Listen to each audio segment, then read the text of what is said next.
संपूर्ण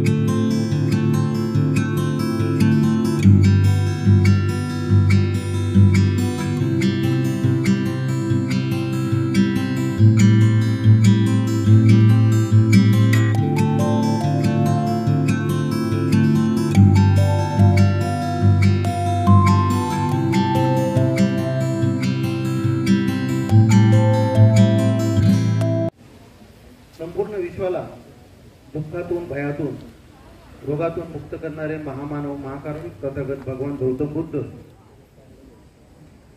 भगवंतांनी सुवाक्यात केलेला त्यांचा धम्म आणि या धम्माचे आजपर्यंत ज्या आर्य श्रावक संघाने शुद्ध स्वरूपामध्ये त्याचं पालन केलेलं आहे, तो आर्य श्रावक संघ या 3 महान रत्नांना प्रथमतः तेवर अभिवादन करून तुमचे आमचे उद्धारक, मुक्तिदाते, ज्यांनी आम्हाला अंधारातून प्रकाशाकडे विश्वरत्न डॉक्टर बाबासाहेब आंबेडकर यांच्या प्रतिमांना त्रिवार अभिवादन करून आज या ठिकाणी धम्मपीठावर विराजमान आमचे आदरणीय बनते राजरतनजी, त्याचप्रमाणे आदरणीय बनते चंद्रकीर्ती, या सगळ्यांना देखील त्रिवार अभिवादन करून या दीक्षाच्या कार्यक्रमाला आपण सुरुवात करीत आहोत. मी सर्व मान्यवरांना विनंती करीन की त्यांनी भगवान बुद्ध आणि बाबासाहेब यांच्या प्रतिमेचं पूजन करायचं.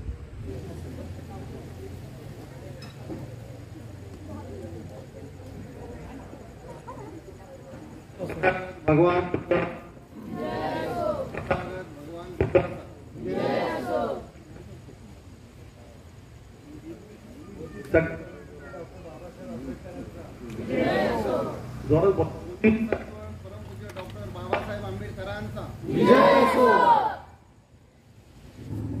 बोला पंचशील ध्वजाचा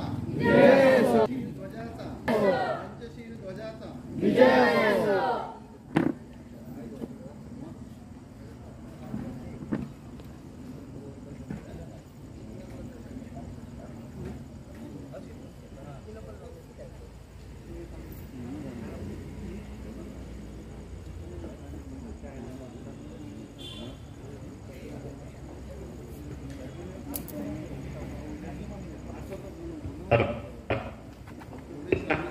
माजी श्रामणेर असोसिएशन पुणे यांच्या विद्यमाने आणि तक्षशिला मित्र संघ प्राधिकरण आकोडी यांच्या सहकार्याने निवासी श्रामणेर प्रशिक्षण शिबिराचे हे 54वे वर्ष आहे.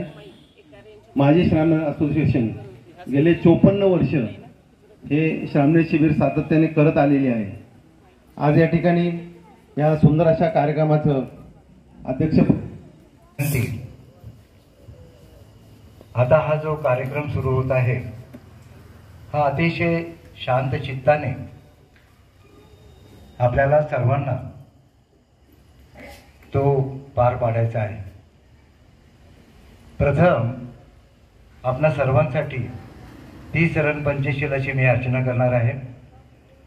आदरणीय भंते 30 शरण पंचशील आपल्याला देतील. त्यावेळेला आपण सर्वांनी ते मनापासून ग्रहण करायचं आहे. पंचांग प्राणायाम मी करेल त्यावेळेला आपण आपलं शीर डोकं हे असं खाली झुकून पंचांग प्राणांची जागा नसल्यामुळे आपण नमस्कार करायचा. ठीक आहे. बुद्धं नमामि धम्मं नमामि संघं नमामि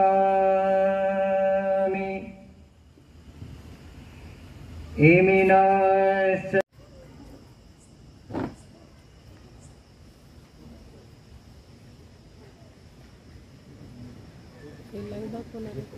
नाही लाईव्हमध्ये लई गडबड होती. लाईव्हमध्ये लई गडबड होती. चॅनलच आहे पण ते एडिट करून टाकतात. हां पण ते आम्हाला एक पाहता येईल ना म्हणजे हो हो लिंक आहे काय हो बोधिसत्व वंदन न्यूज म्हणून आहे. बोधिसत्व वंदन न्यूज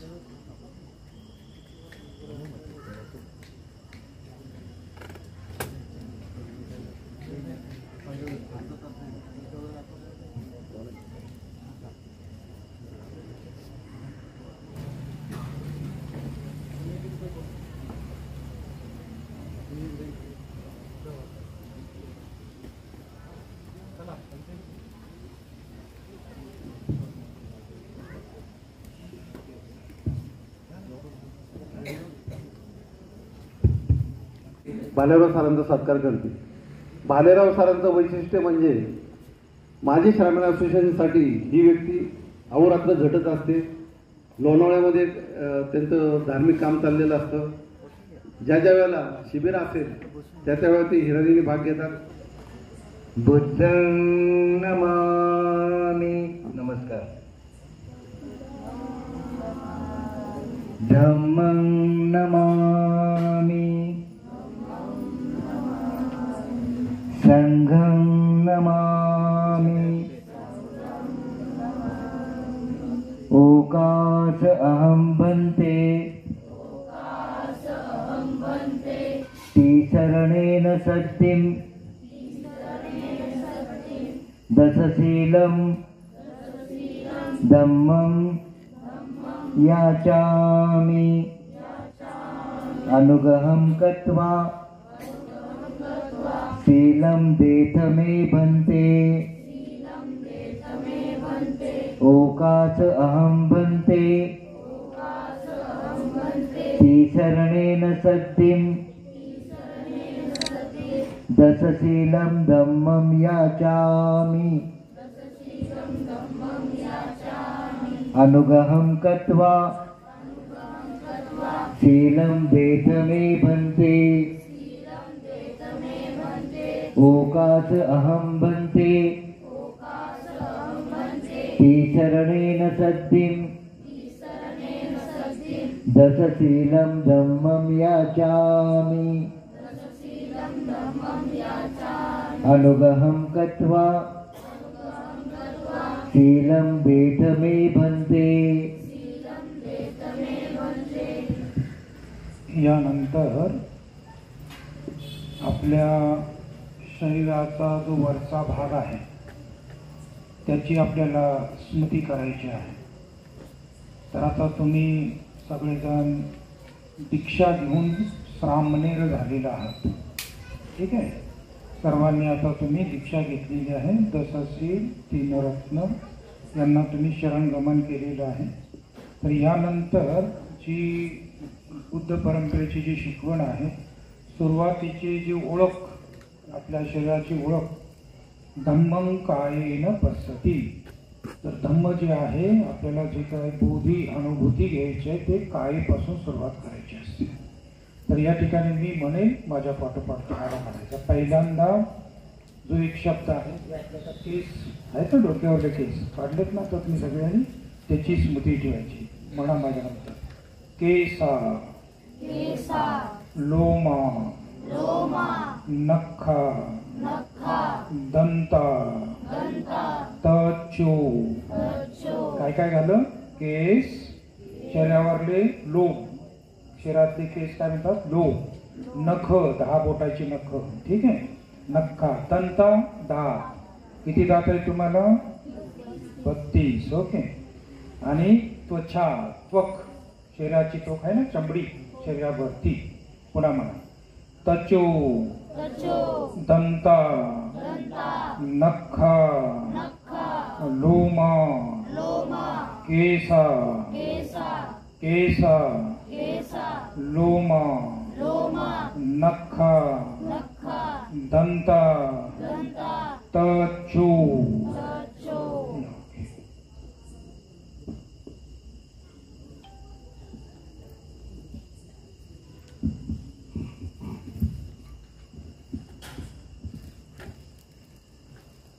आदरणीय भंतेंनी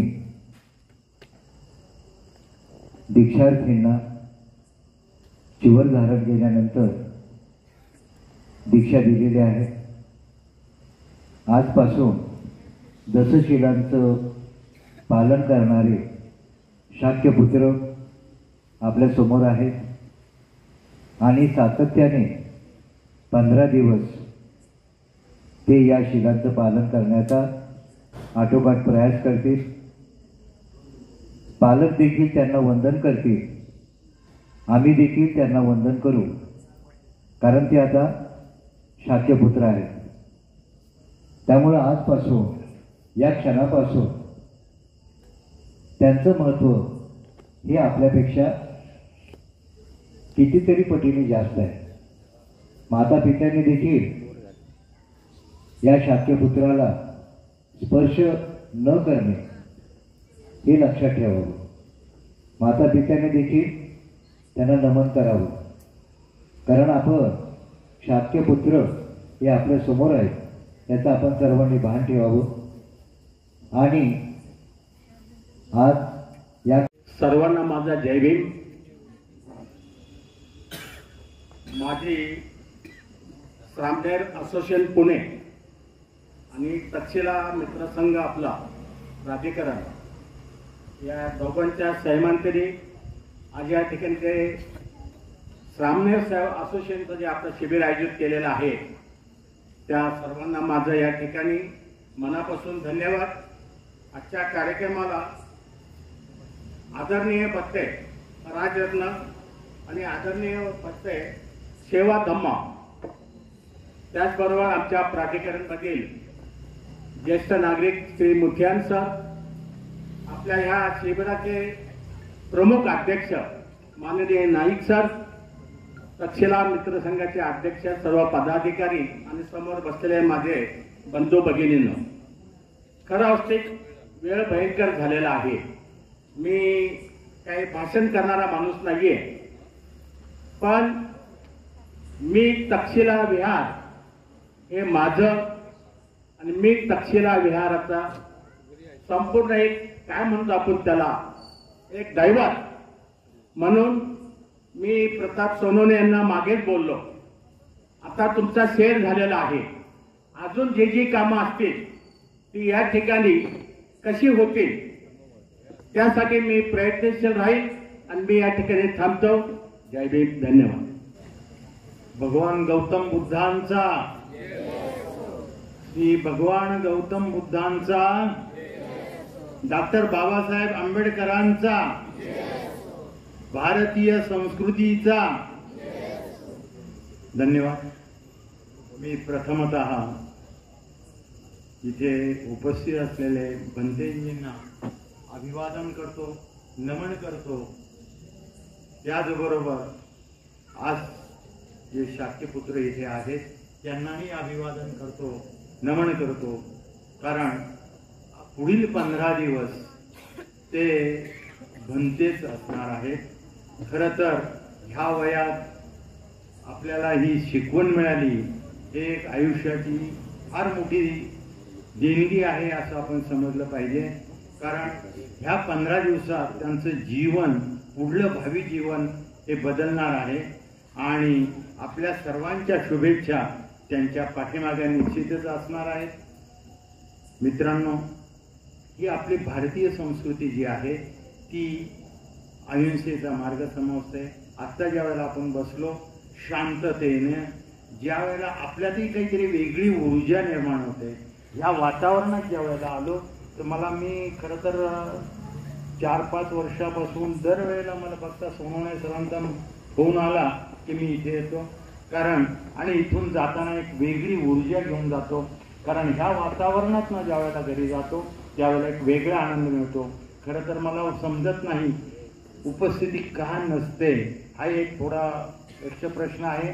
कारण ज्या वेळेला आपल्या मिरवणूक निघते त्यावेळेला थोडं माफ करा मी बोलतो, पण त्यावेळेला बनतेजी आपल्यापैकी बरेच लोक असतात, परंतु ज्या वेळेला असा ज्ञानाचा सागर मिळतो, आपल्या जीवनात बदल होणार आहे, त्यावेळेला लोकांनी का येऊ नये हा एक यक्ष प्रश्न आहे. आणि आपण कुठेतरी मागं चाललोय का ह्याचा आपल्याला विचार करावा लागेल. कारण आपण जर पाहिलं गौतम बुद्धांची शिकवण कंबोडी असो, ब्रह्मदेश असो किंवा श्रीलंका असो, जिथे जिथे गेलंय तिथे तिथे अहिंसेचा संदेश पसरवलाय आणि निवड संदेश नाही, तिथल्या लोकांना बदललंय. ही भारतीय संस्कृती आहे.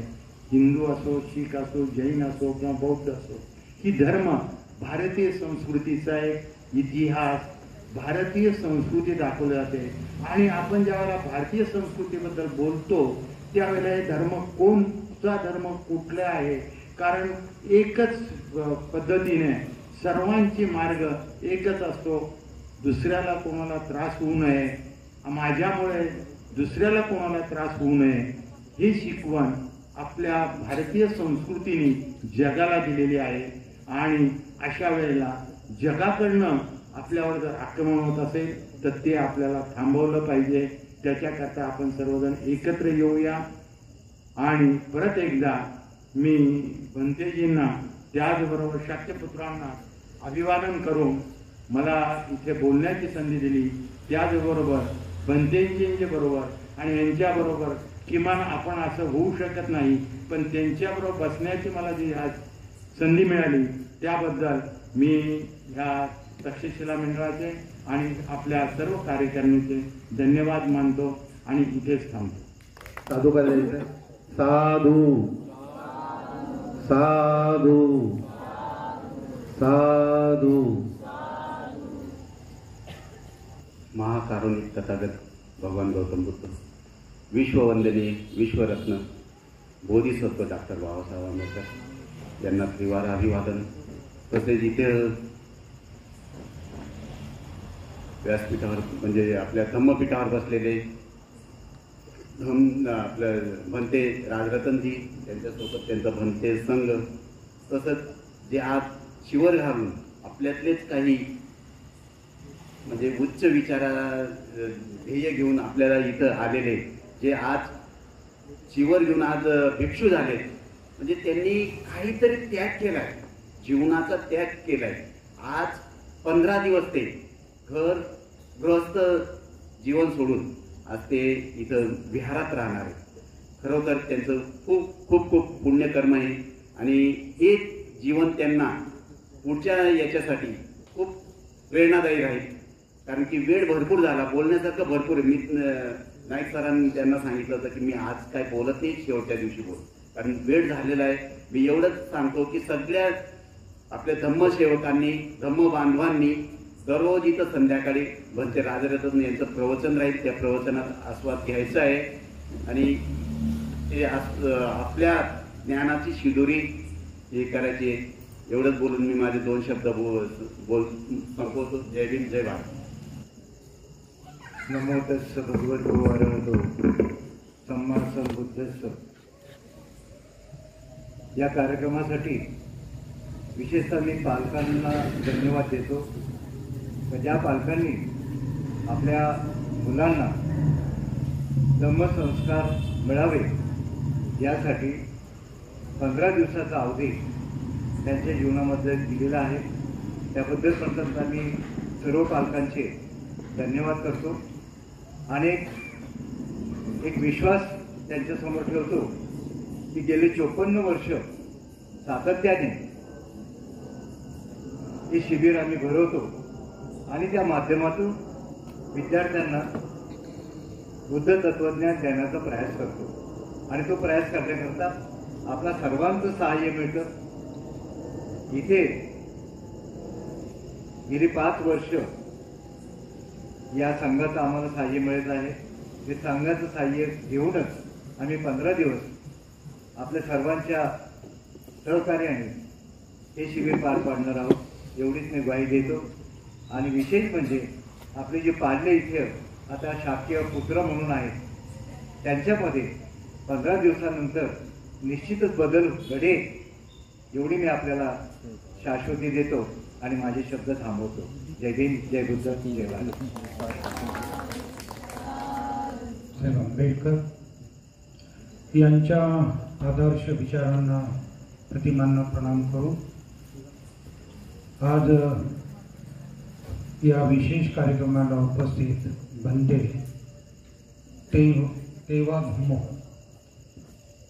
त्याचप्रमाणे बंदे चंद्रकीर्ती, आजच्या कार्यक्रमाचे अध्यक्ष,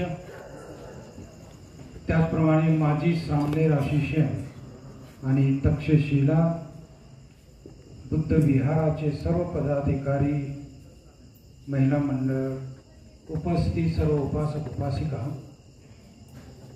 आत्ता एक वाक्य तुम्ही सगळ्यांनी ऐकलं असेल. या ठिकाणी माननीय जे सर ते बोलत असताना असं म्हणाले की काय कारण असेल की लोक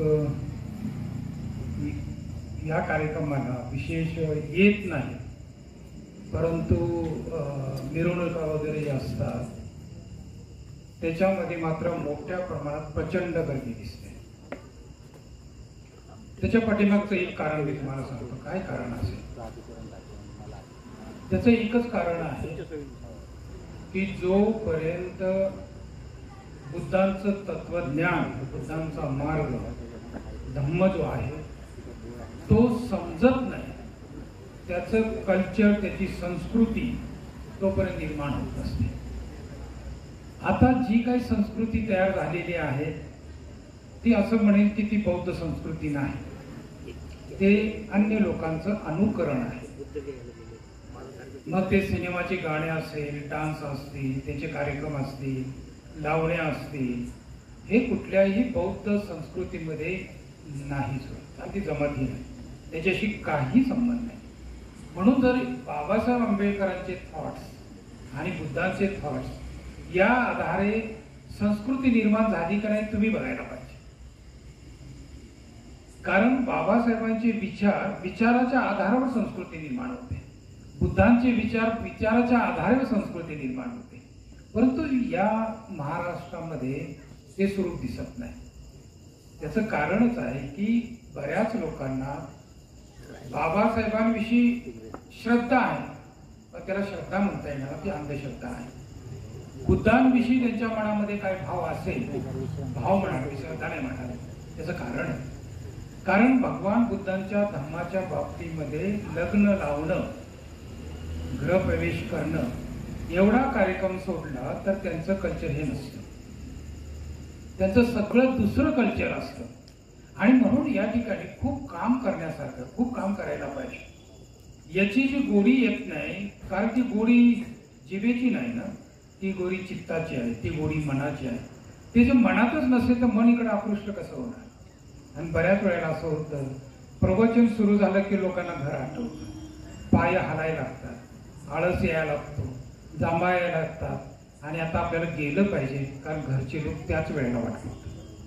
बाकीच्या वेळेला वाट बघत नाहीत. 12 वाजू द्या, एखाद्या लावण्या वगैरे असतील तर मग ते बघायला लोक बसतात. आणि हे कल्चर आलेलं आहे तुमच्यामध्ये. हे कल्चर कधीच नाही, हे कल्चर थॉट्स ऑफ आंबेडकरांशी संबंधित नाही. हे असे महापुरुष आहेत आपल्या समोर, इतके प्रचंड आदर्श आहेत की त्या आदर्शांचे तत्व मात्र आपल्या जीवनात उतरले पाहिजे. आणि ते जर उतरले तरच सामाजिक परिवर्तन, अन्यथा ते परिवर्तन शक्य नाही. म्हणून बाकीचं अनुकरण करणं आणि ते मोठ्या प्रमाणात जयंती साजरी करत असताना नाच, गाणे, या सगळ्याच्या गोष्टी आपण बघतो. त्याच्यामध्ये 50% माणसं पूर्ण धम्मारो दम मध्ये असतात. आणि मग बाकीचे मग उपासिका आहेत, त्या उपासक आहेत, त्या डान्समध्ये खूप आनंद देतात. कसला आनंद मला माहित नाही की आनंद कशाचा असतो, की ज्या वेळेला त्या महापुरुषाच्या नुसार जर आपण ते थॉट्स उतरत असेल, विचार उतरत असतील त्या कल्चरमध्ये, तर तो आनंद व्यक्त करता येतो. पण तसं दिसत नाही ना, कारण त्यांचे थॉट्स वेगळे आहेत आणि ह्यांचं कल्चर वेगळं आहे. मग ते कल्चर ह्यांच्याशी संबंध आहे का? तर कधी आपण म्हणता येणार नाही की हे बुद्धिस्ट कल्चर आहे किंवा हे बाबासाहेबांचा मार्ग आहे असं म्हणता येणार. हे वेगळंच काय करा. आणि हे वेगळं जी विकृती, ही संस्कृती नाही, ही जी विकृती आपण आलेली आपल्या समाजामध्ये, ते दूर करणं आपल्या सगळ्यांचं काम आहे. त्याला वेळ लागेल. तुम्ही पाहता की ज्या वेळेला बाबासाहेब आंबेडकर 14 ऑक्टोबर 1956 धम्मदीक्षा घेतली, त्यावेळेचा समाज आणि आजच्या समाजामध्ये असं म्हणूया की जवळपास 25% फरक आहे. पण 100% याला जरा वेळ लागेल. आणि त्याच्यामध्ये जोपर्यंत प्रामुख्याने या समाजात काम करणारी जी लोक आहेत ना, जसं पंथीजी आहेत, समाज सुधारक आहेत, लीडर आहेत, नेता ज्यांना आपण म्हणू, त्यांच्यामध्ये हे थॉट्स आले पाहिजे. त्यांच्यामध्ये बुद्ध विचार आला पाहिजे, त्यांच्यामध्ये बाबासाहेबांचे थॉट्स आले पाहिजे. तेव्हा जर थॉट्स बौद्धिक स्तरावर जर आलेच नाही तर तो आचरणाचा भाग बनत नाही ना.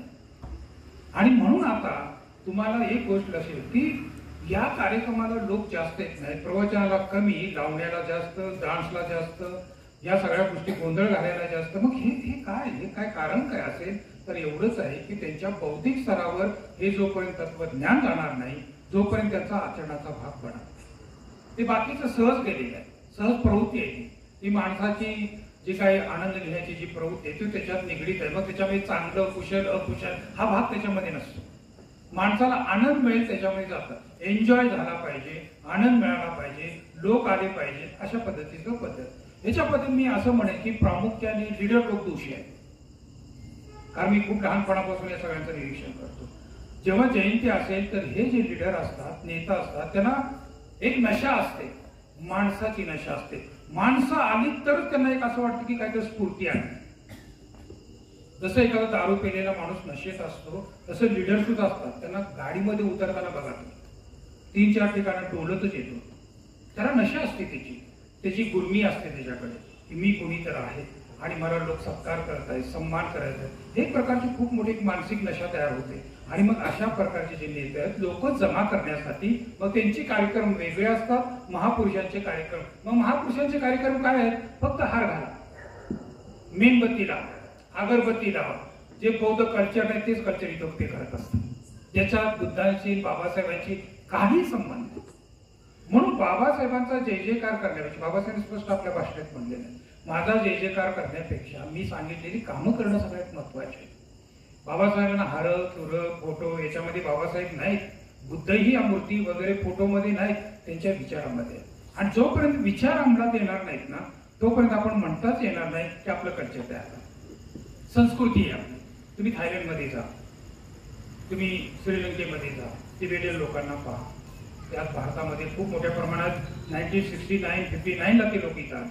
आज त्यांनी आपल्यापेक्षा पुढच्या मोठमोठे त्यांचे मॉनेस्ट्रीज उभा राहिले, मोठमोठे त्यांचे विहार उभा राहिले. आणि एवढंच नाही, येताना ते काही घेऊन आले नाहीत, येताना हे रोडची कामं करायची. डांबर टाकणारा रोड असतो ना, ती लोक त्यांचे उपासक काम करायचे. आज त्यांनी जगाला गवस दिला. आज अमेरिकेमध्ये 50% लोक ते आहेत, कॅनडामध्ये आहेत.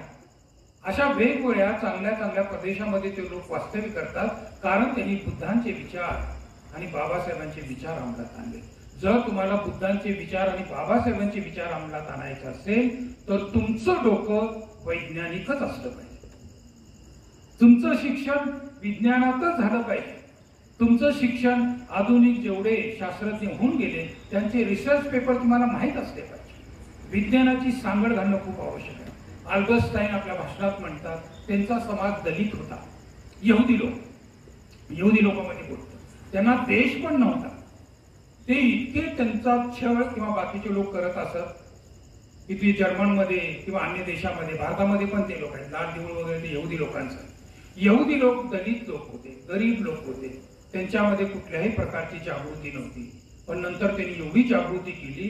पहिलं त्यांनी काम केलं, वैज्ञानिक जे रिसर्च होते, वैज्ञानिक जी काही प्रगती होती त्याच्याशी त्यांनी त्यांच्या समाजाला सांगड घातली. आणि आज जगामध्ये ते लोक वैज्ञानिक आहेत, वैज्ञानिक शोधामध्ये. एवढंच नाही, जगाचं अर्थशास्त्र त्यांच्या हातात आहे. पण ते किती खालच्या दर्जा, त्यांना लोक नाव ठेवायचे. आता जे पाहता की दोन्ही देशाच्या मध्ये ते लोक अडकले. आज युद्ध चालू आहे, मिळालेला देश बी त्यांचा काही उपयोगाचा नाही त्यांना. आज सगळ्या स्ट्रगल करणारे ते लोक आहेत. आणि अल्बर्टाईन म्हणतात स्ट्रगल केल्यामुळेच माणसाला शक्ती येते, स्ट्रगल केल्यामुळेच माणसाला एक प्रकारचा मार्ग सुचतो. आणि तुम्ही सुद्धा बाबासाहेब आंबेडकरांकडे पहा की ते अशा परिस्थितीतून आले आणि ते आज कुठे गेले. आज त्यांच्याकडे बोट दाखवायचं म्हणजे खूप कठीण काम आहे. एवढं आदरणीय आणि सगळ्या समाजातील लोक, सगळेच भारतीय, बाहेरच्या देशातले लोक बाबासाहेब आंबेडकरांचे विचार आणि बाबासाहेबांना मानताना दिसतात. ते विचार वाचल्यामुळे, विचार जोपर्यंत वाचणार नाही, विचार जोपर्यंत आपल्या डोक्यात जाणार नाही तोपर्यंत आचरणाचा भाग कधीच पडत नाही. म्हणून भगवान बुद्धांनी सुद्धा प्रथम स्थान दिलं श्रुत मे प्रज्ञा. भरपूर ऐकलं पाहिजे, भरपूर श्रवण केलं पाहिजे. इंद्रियाच्या मार्फत जे ज्ञान आहे त्या बुद्धीमध्ये संकलन केलं पाहिजे. पहिल्यांदा प्रथम जी पायरी असते ज्ञानाची ती असते इंद्रियाचं ज्ञान, इंद्रियाच्या मार्फत होणारं ज्ञान. डोळ्यांनी पाहणं, कानांनी ऐकणं, जिभेनी चव घेणं, नाकानी जे गंध वगैरे आहे आणि शरीराने सगळ्या त्वचेनी स्पर्श आहे आणि मनाने मनोधर्म जे मनात चाललेले विचार, तर्क वितर्क, आपला जो स्वभाव आहे त्याला लक्षात घेणं. अशा या 6 इंद्रियाच्या मार्फत 6 विषय जे असतात त्याचं जी 6 प्रकारची बुद्धी असते त्याचा विकास केला पाहिजे. भगवान बुद्ध 6 प्रकारची बुद्धी म्हणतात. एक प्रकारची 6 प्रकारची बुद्धी आपल्याला असते. त्याला रूप संज्ञा, गंध संज्ञा, शब्द संज्ञा, रस संज्ञा, स्पष्ट संज्ञा, मनोधर्म संज्ञा. संज्ञा म्हणजे बुद्धी, म्हणजे 6 प्रकारची बुद्धी आपल्याला विकसित करायची. ते फक्त पुस्तकी ज्ञानात नाही होणार. ऑब्झर्वेशन. सिद्धार्थ गौतम लहानपणापासूनच या निसर्गाचं ऑब्झर्वेशन करत असतो. अल्बर्ट आइन्स्टाईन म्हणतात बाकीचे धर्म आणि बुद्धिझम मध्ये खूप फरक आहे. बुद्धिझम पूर्ण वैज्ञानिक, पूर्ण सायंटिस्ट, आणि म्हणून तुम्हाला जोपर्यंत सायंटिस्ट डोकं नाही, या मुलांना जोपर्यंत सायंटिस्ट डोकं येणार नाही, तोपर्यंत वैज्ञानिक जे काही विचार करण्याची पद्धती आहे ती भगवान बुद्धांकडे. आणि म्हणून हा धर्म ज्यांच्या हातात दिलाय. 2-3 लोकांचं वक्तव्य मी तुम्हाला सांगतो. एकाचं वक्तव्य मी ऐकलं. एक जर म्हणाला, ते आचार्य आहेत, जे मला वाटतं युट्यूबवर त्यांची भाषणं वगैरे असतात, ते काय म्हणाले, गरीब लोक बुद्धांकडे कधीच येत नाही. का म्हणाले असतील? कधी कधी खरं वाटतं. कारण भगवान बुद्धांचा इतिहास जर तुम्ही पाहिला, राजे महाराजे राजपुत्रच बुद्धांकडे आले. सगळ्यात जास्त या भारतामध्ये सगळ्या क्षत्रियांनी बौद्ध धर्म स्वीकारला. मग ते महाराष्ट्रातले असो, एकेकाळी तुमचेही महार समाजाचे लोक क्षत्रिय होते. तुम्ही वाचा, इतिहास वाचा, मग कळेल. तर या ठिकाणी सगळ्या क्षत्रियांनी बौद्ध धर्म स्वीकारलेला. क्षत्रिय सगळे बुद्ध धर्माकडे आलेले होते. भगवान बुद्धांचं महापरिनिर्वाण झालं तेव्हा 8 राजे उपस्थित होते त्यांच्या अस्थी घेण्यासाठी. भगवान बुद्धांकडे येणारे जास्तीत जास्त लोक श्रीमंत घराण्यातले होते, एक. आणि दुसरं, बुद्धिवान लोक भगवान बुद्धांकडे आले. ब्राह्मण समाजाचे लोक त्या काळचे खूप बुद्धिवान लोक होते. ते रिसर्च करत होते, काय त्यांच्याकडे ज्ञान होतं, आणि त्यामुळे ते लोक जास्त. गया काश्यप, उर्वेला काश्यप, नदी काश्यप, जवळपास 2000 अनुयायी ब्राह्मण समाजाचे पहिले बुद्धांना येऊन मिळाले. सुरुवातीचे 5 मध्ये कौंडिन्य, महाना, अश्वजी, भद्र, बप्प, हे 5ही लोक तुम्ही जर पाहिलं तर हे सगळे ज्ञानवान लोक आहेत. तर या ठिकाणी भगवान बुद्धांकडे आकृष्ट होणारे जे लोक आहेत, ज्यांच्याकडे खूप सुबत्ता आली, ते लोक भगवान बुद्धाकडे आकृष्ट झाले. आणि ज्यांच्याकडे खूप ज्ञान आहे, बुद्धिवान लोक आहेत, ते भगवान बुद्धाकडे आकृष्ट झाले. पहा, ते वैज्ञानिक पहा, फिलॉसॉफर पहा, बाबासाहेब आंबेडकरांना घ्या. ओशोंचं वाक्य मला खूप आवडतं. मी ओशोच्या एका भाषणात किंवा ग्रंथात वाचलेलं आहे. ते काय म्हणतात, एवढ्या लोकांनी बौद्ध धर्म स्वीकारला 1956, पण ते म्हणतात मी एकालाच बुद्धिस्ट म्हणतो, आणि ते बाबासाहेब आंबेडकर. बाकीच्या लोकांना म्हणायला तयार नाही. काय कारण असेल? कारण त्यांना कळालंच नाही बुद्धिझम. फक्त लग्न वरचं भाग आहे, बाकी काही नाही. बाबासाहेबांना बाहेरच्या रूममध्ये लावलेला आहे फोटो, बुद्धांचा लावलेला आहे. त्यांना त्यांच्या घराचे ग्रंथ पाहिले तर एकही ग्रंथ बुद्धांचा आणि बाबासाहेबांचा मिळत नाही. काय करता होते? तुमचे महापुरुष ज्ञानासाठी पूर्ण आपलं आयुष्य वेचणारे. भगवान बुद्ध पूर्ण बोधात्मक ज्ञान, हे वैश्विक ज्ञानाविषयी पूर्ण आपलं घर त्यापासून ते पूर्ण महापरिनिर्वाण पर्यंत आपलं जीवन त्यांनी व्यतीत केलेलं आहे. आणि तुम्ही त्यांचे अनुयायी, आपण काय करतो ते बघायला पाहिजे. ज्ञानाशिवाय नाही. पण मला एक आहे, अल्बर्ट आइन्स्टाईनचं वक्तव्य खूप पटतं. त्याचं कारण त्यांचा समाजही दलित समाज होता, गरीब समाज होता, तेव्हा उपेक्षित समाज होता. पण त्या समाज आज या भारतात नाही, देश या जगामध्ये नंबर 1चा समाज आहे. त्याच्याकडे अर्थ आहे, ज्याच्याकडे ज्ञान आहे, काही विज्ञान आहे, अशी लोक ते झालेले आहेत. आणि बाबासाहेबांना हेच अभिप्रेत होतं, माझे लोक कुठे गेले पाहिजे? उच्च पदावर गेले पाहिजे, माझे लोक उच्च स्तरीय झाले पाहिजे, हे बाबासाहेबांना अभिप्रेत. आणि बुद्धांना हेच अभिप्रेत आहे. भगवान बुद्धांना अंधश्रद्धा अभिप्रेत नाहीये, पूजा अर्चा अभिप्रेत नाहीये. हे वरचा भाग आहे, वो बाकीचा भाग आहे की ज्या लोकांना काही तत्वज्ञान कळत नाही, त्यांना डोकं वापरल्याशिवाय दुसरा उपयोग होत नाही. पण ज्यांची बुद्धिमत्ता असते त्यांना डोकं चालवल्याशिवाय दुसरा उपयोग नसतो. म्हणून एक लक्षात घ्या की तुम्ही जे 4 पासून ते 18 तारखेपर्यंत शिबिर आपलं, त्या शिबिरात तुम्ही जी मुलं, मी जास्त बोलणार नाही, तुम्ही थकून जाल, पण आम्ही आता रोज संध्याकाळी प्रवचन देणार. तर ही जी मुलं तुम्ही पाठवलेली आहे खूप छान. या मुलांनी सुद्धा पहिल्यांदा एक संकल्प करायला पाहिजे, मी शेवटपर्यंत शिबिरात आहे. लक्षात आलं? पहिला संकल्प. आणि ज्याच्याकडे दृढ संकल्प असतो तो जीवनात सक्सेस होतो, त्याला सफलता येते. हे आपण कधीही लक्षात ठेवायला पाहिजे. दृढ संकल्प खूप महत्वाचा आहे. भगवान बुद्धांनी सम्यक संकल्पाला खूप महत्वाचं स्थान दिलेलं आहे. आपले विचार, आपले जे काही मानसिक जे थॉट्स असतात ते दूर सरकले पाहिजे, डगमगता कामा नये. म्हणून तुम्ही सगळ्यांनी एक संकल्प करायला पाहिजे की मी शेवटपर्यंत शिबिरात राहणार. ठीक. आणि या ठिकाणी बुद्धांचा एक सिलेबस आहे, त्याच्यावर मी नंतर बोलेन, आता बोलणार नाही. आणि मग जास्त वेळ जाईल. बुद्धांचा सिलेबस आणि आधुनिक स्कूल कॉलेज युनिव्हर्सिटीचा सिलेबस याच्यामध्ये खूप मोठा अंतर आहे. तुम्ही पहा, भगवान बुद्धांच्या या सगळ्या उपदेशावर आधारित नालंदा, तक्षशिला, विक्रमशिला, औदनपुरी किती युनिव्हर्सिटी, 12 युनिव्हर्सिटी या भारतात तयार झाल्या. आणि ग्रीक पासून इकडे तिबेट, चायना, जपान पर्यंत हे सगळे लोक त्या ठिकाणी शिक्षित होण्यासाठी येत असत. भगवान बुद्धांचा सिलेबस आपल्याला माहित नाही, भगवान बुद्धांची शिक्षण पद्धती आपल्याला माहित नाही.